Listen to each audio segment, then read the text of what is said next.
Le match dans le match reçoit un athlète français licencié à l'AS Monaco. L'homme que nous accueillons aujourd'hui a largement contribué à la seule médaille française des derniers mondiaux d'athlétisme. Théo Andan est l'invité du match dans le match. Bonjour Théo. Bonjour. En forme? Très en forme, bien reposé. Bien reposé? Oui. Racontez-nous Théo, comment c'était cette médaille d'argent sur le relais 4x4 aux mondiaux? C'était un moment incroyable, c'est un moment que j'oublierai jamais. Franchement, on le voulait, hein, c'était notre objectif, on savait qu'on en était capable. Et en plus, on fait le record de France. On a tous fait une course, la course qu'il fallait, on a rempli nos objectifs, on a rempli les consignes que le coach nous avait données. Et franchement, les émotions qu'on a vécues, le bonheur qu'on a donné aux gens, les émotions qu'on a données aux gens, c'est incroyable. On va reparler du contexte. On est le dimanche, dernier jour des mondiaux. La France n'a pas encore de médaille. Est-ce que vous ressentiez un petit peu de pression avant cette finale ou pas? Non, pas forcément de pression par rapport au nombre de médailles, plus de la pression par rapport à notre performance, parce que nous, on l'avait clairement affiché l'objectif d'avoir une médaille. Donc il fallait le faire, c'était le plus dur, parce que parler c'est bien, mais bon, il faut le faire sur la piste. Mais voilà, non, on était très excités à l'idée de courir la finale, parce qu'une finale de championnat du monde, c'est pas tous les jours. Et puis voilà, il s'est passé ce qui s'est passé, c'est inoubliable. Comment ça se passe l'ambiance avant cette finale avec Ludwig Vaillant, Gilles Biron et David Sombé? Vous disiez que vous étiez fixé l'objectif d'une médaille. Est-ce que dans un coin de votre tête, vous rêviez un petit peu plus haut ou la médaille, c'était l'objectif? Entre nous, on se disait on veut être champion du monde parce qu'il faut toujours viser plus haut. Parce que si tu te limites dans tes objectifs, c'est sûr que tu ne pourras pas avoir le mieux possible. Donc, ouais, nous, on était déterminés. On savait qu'on en était capable, ça c'est le plus important. On l'avait démontré en série, en finissant deuxième de notre série quand même. Et voilà, on l'a fait, on s'est tous serré les coudes et on avait un même objectif, c'était la médaille. Vous êtes donc coéquipiers, compatriotes. Est-ce que vous êtes 4 potes? Oui, on est 4 potes, on s'entend très bien. Y a pas de, même si on est concurrents dans la vie de tous les jours, dans les compétitions de tous les jours, il n'y a pas de concurrence malsaine et ça c'est le plus important. On s'entend tous très bien à l'hôtel, on mange ensemble, on rigole ensemble. Franchement, non, il n'y a pas de concurrence malsaine et c'est ça le plus important. Je pense que c'est l'esprit aussi, la cohésion qui a fait que on a pu décrocher cette médaille. C'est important d'être amis quand on est relayeur? Je pense que c'est important justement parce que voilà, on va se tirer vers le haut. Il ne va pas y avoir d'ego mal placé. Et voilà, c'est ce qui fait à la fin un résultat. Vous, dans ces mondiaux, vous êtes le dernier relayeur. Comment vous vous sentez quand vous prenez le témoin avant de vous élancer? Être le dernier, c'est toujours avoir une pression particulière parce que c'est celui qui finit le relais. Et quand je prends le témoin et que je vois qu'on est deuxième, c'est sûr que je pense à la médaille parce que la médaille, elle est là et puis il faut que je garde la place. Surtout que l'Américain était loin devant moi et c'est pas une position que j'affectionne. Je préfère être le chasseur plutôt que le chassé. Je savais que derrière moi, il y avait le Britannique et le Jamaïcain. J'ai clairement pensé à eux toute la course, même si c'est pas la chose qu'il faut faire. Du coup, ouais, j'ai essayé d'être relâché toute la course et de finir, d'avoir une bonne dernière ligne droite pour assurer la médaille. Puis vous réalisez un chrono canon, à peine plus de 44 secondes lancé. C'est fou, vous vous sentez comment après la course, tout de suite après quand vous passez la ligne? Quand je passe la ligne, ce que je me souviens, c'est je regarde David à droite et je sais pas, je souris, après j'explose, je crie de joie, quoi, de délivrance, de toute cette pression, de toute la saison, parce qu'on savait que voilà, depuis juin, juillet, qu'on voit les chronos des différents Français, qu'on est tous à peu près réguliers en 45-50, on se dit qu'il y a quelque chose à faire. Et puis on l'a fait, et ça c'était la chose la plus dure. Donc non, une délivrance incroyable, et puis derrière des émotions qui arrivent, c'est unique. À quel moment vous réalisez que vous avez fait quelque chose de grand, de très grand même? Le moment où je me dis qu'on va être deuxième, c'est quand il reste 10 mètres. Avant, je m'interdis carrément de regarder l'écran géant durant la course parce que j'ai pas envie de voir les mecs qui sont derrière moi et que ça me crispe. Vraiment, quand il reste 10 mètres et que les mecs, je les sens pas trop derrière, je me dis que là, c'est bon. Et puis là, quand on voit la cohésion avec... on voit les Français en tribune qui sont super heureux. Thomas Jordier, notre capitaine, qui est là, qui descend et qui nous crie dessus, qui était super content pour nous. Là, on se dit qu'on a vraiment fait quelque chose, quoi. Que c'était... Franchement, même quand on arrive aux télé, etc., quand on voit Nelson qui est super heureux, etc., non, c'était... Même quand on fait le podium, quand on reçoit la médaille, il y avait plein de Français dans la foule et il y en a qui chantent la Marseillaise et tout, non. Et franchement, moi, ce que je retiens le plus, c'est l'émotion qu'on a procurée aux gens. Et ça, c'est le plus important pour moi. J'ai reçu des messages des personnes qui me disent « Ouais, on a crié pour vous, on a pleuré pour vous. » Et ça, pour moi, ça, c'est le plus important. Et la soirée derrière pour fêter cette médaille, ça ressemble à quoi? Bah, en fait, ça a été super long. On a reçu la médaille, après on a dû faire le contrôle antidopage. Ça, c'était super long. Donc on est parti du stade vers minuit, minuit et demi. Et ensuite, on s'est dirigé vers le Club France. Et là, voilà, on a été célébré, on nous a présenté, on a pu échanger avec les différentes personnes de la Fédé. Non, c'était super, il y avait les autres athlètes. Non, franchement, c'était un moment unique aussi. Comment est-ce qu'on se prépare à un relais tout au long de l'année? À quel moment vous savez qui va lancer le relais, qui va être deuxième, troisième relayeur et qui va terminer? Tout au long de l'année, on ne se prépare pas forcément. On est plutôt plus concentré sur notre performance individuelle. C'est vraiment quand on arrive, quand on est sélectionné avec le relais pour les championnats, qu'on arrive au stage de pré-compétition, que là, voilà, on se prépare et tout, qu'on fait des séances collectives, des séances de passage. Après, selon les postes, selon le type de course de chacun, il y en a qui sont plus amenés à courir en position 2 ou courir en position 1. Moi, par exemple, je sais que je pense que je serais apte à faire toutes les positions. Ça ne me dérangerait pas, mais voilà, il y en a qui ont un plus gros départ sur 200, du coup, ils seront amenés à faire la position 2. Donc voilà, c'est vraiment dans les derniers jours qu'on peaufine la stratégie. Théo, on va écouter quelqu'un qui vous connaît très bien, ça se passe juste ici. Ça a été une aventure extraordinaire, et puis surtout de l'avoir envoyé à l'INSEP, ça a été un bon choix. Bon, les 2 premières années, il a fallu qu'il s'adapte. Il a repris une progression après, 2 ans après, et là, vraiment, il a atteint les sommets. Il a des qualités de relayeur exceptionnelles. Il sait partir, il sait se placer, il sait se faufiler. Durant tous les relais qu'il a fait, il a fait des choses extraordinaires. Bon, il faut être technicien pour le comprendre, mais c'est fabuleux. Comme une fois, il est passé à la corde. Quand j'ai vu ça, il ose, et il l'a osé, il l'a fait, et ça réussit. Est-ce que Théo est l'athlète, le meilleur athlète que vous n'ayez finalement jamais entraîné? Ah oui, bien entendu. Il y a eu beaucoup d'athlètes champions de France, mais pas... Ce qu'a fait Théo, c'est le summum. On en rêvait, mais il l'a fait. Jacques Candussot, Théo, votre premier entraîneur, je crois, ça vous fait quoi de l'entendre si élogieux? Ça me fait toujours plaisir. Jacques, on va dire, c'est celui qui m'a tout appris. C'est lui qui m'a initié au sport de haut niveau. Quand j'ai eu mes premiers titres de champion de France, mes premières médailles nationales, c'est grâce à lui. C'est comme pour moi, il fait partie de ma famille. C'est comme un père spirituel. Jacques, je lui dois beaucoup et je le remercie pour ça. On va revenir au tout début, Théo. Ça a commencé comment, l'aventure entre l'athlétisme et vous? Ça n'a pas été une histoire d'amour au début. Au début, je me souviens, je rentrais de l'entraînement, je pleurais parce que j'aimais pas trop ça. Quand j'ai commencé, bon, je venais du foot, moi. J'adore le foot. Mais voilà, j'ai dû arrêter pour des problèmes de genoux. Et donc, j'ai commencé l'athlé. Je savais que j'avais des facilités en athlétisme.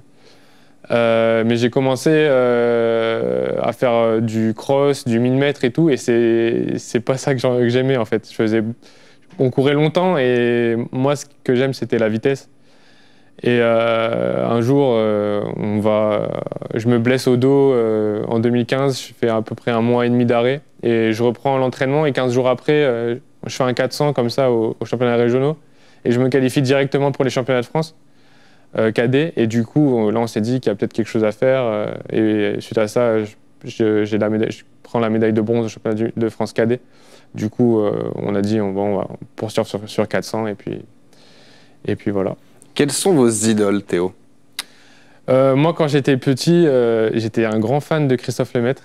parce que j'ai grandi quand il a fait son... Enfin, je l'ai découvert quand il a fait son triplé à Barcelone en 2010 et ça m'avait beaucoup marqué.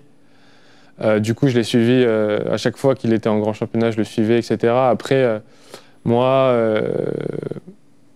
mon idole, c'est Wout van Niekerk. Pour moi, c'est le recordman du monde du 400 mètres. Pour moi, c'est l'athlète le plus complet. Il est rapide, il est endurant. Sur le 400, voilà, c'est le GOAT, on va dire. 43,03, c'est incroyable. Donc, j'adore sa technique de course. Non, pour moi, on va dire, si j'ai un idole, ce serait lui. Ouais. Le 400, vous avez donc su à ce moment-là, quand vous vous qualifiez pour les championnats de France et que vous allez chercher le bronze, que c'est ça que vous vouliez faire? Oui. En plus, moi, quand je regardais les championnats du monde ou le championnat d'Europe à la télé, qu'à chaque fois qu'il y avait le 400, je sais pas, j'avais toujours une attirance pour cette épreuve. Ça me plaisait bien de faire le tour de piste et j'avais l'impression que c'était facile. Bon, après, j'ai découvert que c'était super dur. Mais ouais, voilà, on a poursuivi dans cette voie et puis ça s'est avéré payant. Et il y en a qui me disaient d'aller sur 800, etc. parce que j'avais une bonne base de foncier. Mais vraiment, le 400, j'adore m'entraîner pour le 400, même si c'est dur. J'adore courir cette épreuve. Quand est-ce que vous avez pris votre première licence à l'AS Monaco? J'ai pris en 2012. En 2012, ouais. Donc là, ça va faire 11 ans. Comment ça s'est passé pour prendre votre licence? Pourquoi l'AS Monaco? L'AS Monaco, parce que je savais qu'il y avait le club de la région, c'était Monaco. Et puis j'avais des amis du collège qui s'entraînaient, qui faisaient de l'athlé à Monaco. Du coup, je suis allé là-bas. Mais moi, en tant que grand timide à l'époque, c'est ma mère qui m'a accompagné la première fois sur la piste parce que j'avais un peu peur et tout, de déranger, etc. Et non, voilà, l'AS Monaco, je leur dois beaucoup. Hein. Ils me soutiennent à chaque fois quand je fais des compétitions. Et voilà, ça me fait plaisir à chaque fois de courir pour ce club. Qu'est-ce que l'AS Monaco vous apporte au quotidien, justement? Beaucoup de soutien. Je peux avoir le soutien de tous les licenciés, tous les entraîneurs, ils sont là, ils m'envoient des messages. On a un groupe WhatsApp où on échange beaucoup. Où, voilà, à chaque fois que je fais une course, ils mettent mes résultats. Donc c'est sûr que je pense que sans tout cet engouement et sans tout ce soutien, j'en serais pas là à mon avis. Voilà, ils croient en moi dur comme fer et c'est super important. Dans 10 mois, Théo, maintenant, ce sont les Jeux Olympiques de Paris. C'est quoi vos objectifs pour ces mois à venir? Alors, la saison va être longue. On va faire beaucoup de stages d'entraînement, notamment en Afrique du Sud. Après, on a les championnats du monde de relais aux Bahamas début mai, pour justement qualifier le relais. Même si on a fait deuxième au championnat du monde, on n'est pas forcément qualifié automatiquement, donc ça sera une étape importante. Ensuite, il y a les championnats d'Europe à Rome, début juin. Moi, j'ai déjà fait les minima en individuel, du coup, je suis déjà qualifié. Après, il faudra voir les modalités de la fédération pour voir qui ils vont emmener là-bas. Donc, ça sera une étape importante. J'espère, voilà, si je cours, je vise un podium au championnat d'Europe. Et après, moi, je vise une finale olympique à titre individuel. Courir en 44 secondes. Et surtout, nous, on vise le titre olympique avec le relais. Je pense qu'on en est capable et c'est un objectif vraiment atteignable. Ce qu'on rappelle les minima à réaliser sur 400 mètres individuels, 45,00, des chronos que très peu de Français finalement ont réalisés. Ils sont que deux dans l'histoire, Marc Racchi et Leslie John.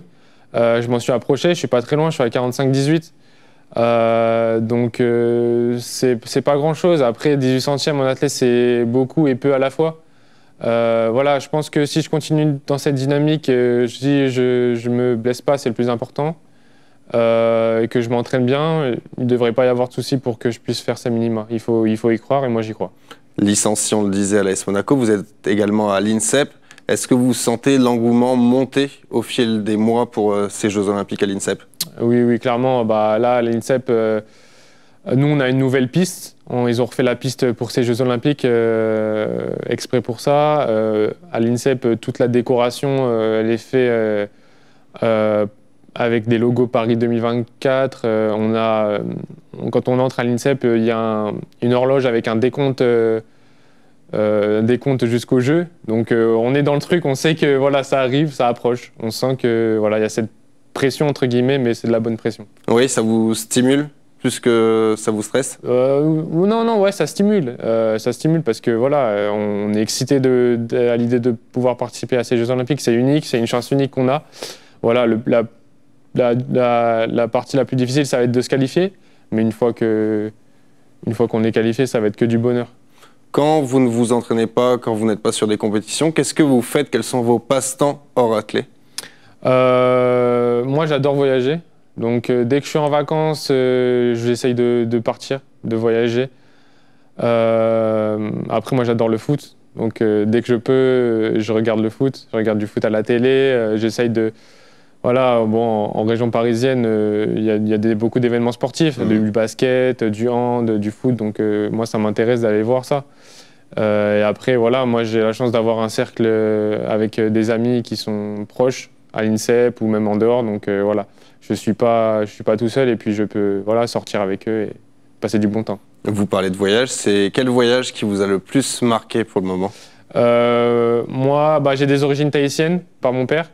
Et je suis parti en 2020, après le Covid, je suis parti 3 semaines à Tahiti à la rencontre de ma famille. Et c'était super enrichissant. C'était incroyable. J'y retournerai parce que voilà, moi, j'ai de grandes attaches là-bas. Et j'ai été accueilli comme si voilà, il m'avait toujours vu, quoi, alors que c'est la première fois qu'il me voyait. C'était super, c'était incroyable. Niveau études, je crois que vous avez un diplôme de journalisme que vous avez validé il y a peu de temps. C'est ça. J'ai commencé en 2018 mes études de journalisme à Sportcom. Donc Sportcom, c'est une filiale du Centre de formation des journalistes à l'INSEP. On avait des horaires aménagés. Donc voilà, j'ai eu mon diplôme là en janvier. Et voilà, moi, quand j'étais petit, j'ai toujours voulu être journaliste. Donc voilà, c'est un objectif qui a été fait. Vous nous rejoignez quand sur TV Monaco? Bientôt, j'espère. Hein, si vous avez une place pour moi, je suis là, je prends.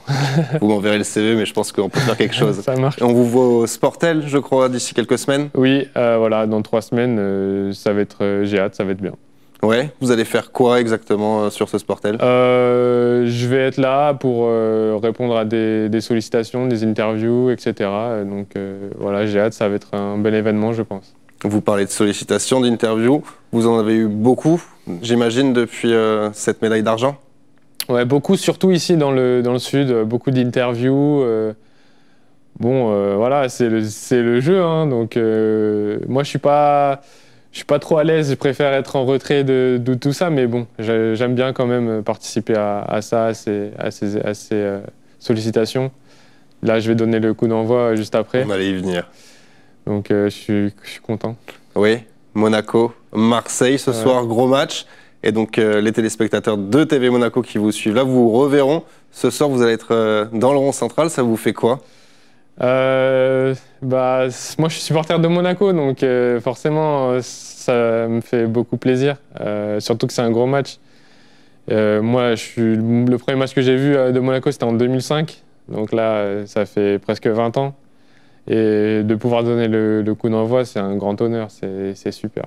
Grand fan de foot, vous avez joué au foot plus jeune, vous le disiez, vous jouiez quel poste? Attaquant, parce que j'étais plus rapide, du coup ils m'envoyaient les ballons en profondeur et j'avais juste à pousser la balle au fond. Donc ouais, attaquant, parfois ailier, mais le foot, j'aurais bien aimé pouvoir faire une carrière dans le foot, malheureusement. Bon, heureusement, je fais une carrière dans l'athlé, je suis vice-champion du monde, donc je regrette pas du tout. Mais le foot, c'est particulier, quoi. Quand vous avez l'occasion, vous allez souvent supporter l'ASM à Louis II? Ouais, dès que je suis là, dès que je suis dans le sud. Avant, vous étiez abonné, c'est ça? Avant, j'étais abonné pendant 2 saisons, je crois. Mais dès que maintenant je reviens ici, je vais au stade. Je vais voir les matchs, c'est important. Comment est-ce que vous jugez ce début de saison de l'ASM avec la patte à 18h notamment? Très bon. Ça change parce que là, on voit du jeu. C'est offensif. On s'ennuie pas à voir les matchs. Et ça me rappelait un peu le début de saison de 2016-2017 quand on a été champion. Donc moi, je pense que cette année, ça peut être une très belle saison, surtout qu'on n'a pas la Coupe d'Europe, donc on peut vraiment se concentrer sur le championnat. Donc je pense que le titre, on peut jouer le titre cette année. Théo, dernière question. Qu'est-ce qu'on peut vous souhaiter à court terme, moyen terme? D'être champion olympique. Champion? D'être champion olympique, ouais. Dès Paris 2024? Dès Paris 2024, l'année prochaine. Voilà, faut faut pas louper ça. Ça va être génial. Donc j'espère que voilà, faudra suivre ça et que on sera prêt pour cet événement. Si vous êtes champion ou médaillé olympique, vous revenez sur ce plateau avec une médaille? Bien sûr, promis. C'est enregistré, Théo. Oui. Merci d'avoir été notre invité. Plein de bonnes choses en vous souhaitant d'être champion olympique, d'atteindre tous vos rêves. Merci à vous de nous avoir suivis sur TV Monaco. Tout de suite, la météo. Excellente soirée à tous.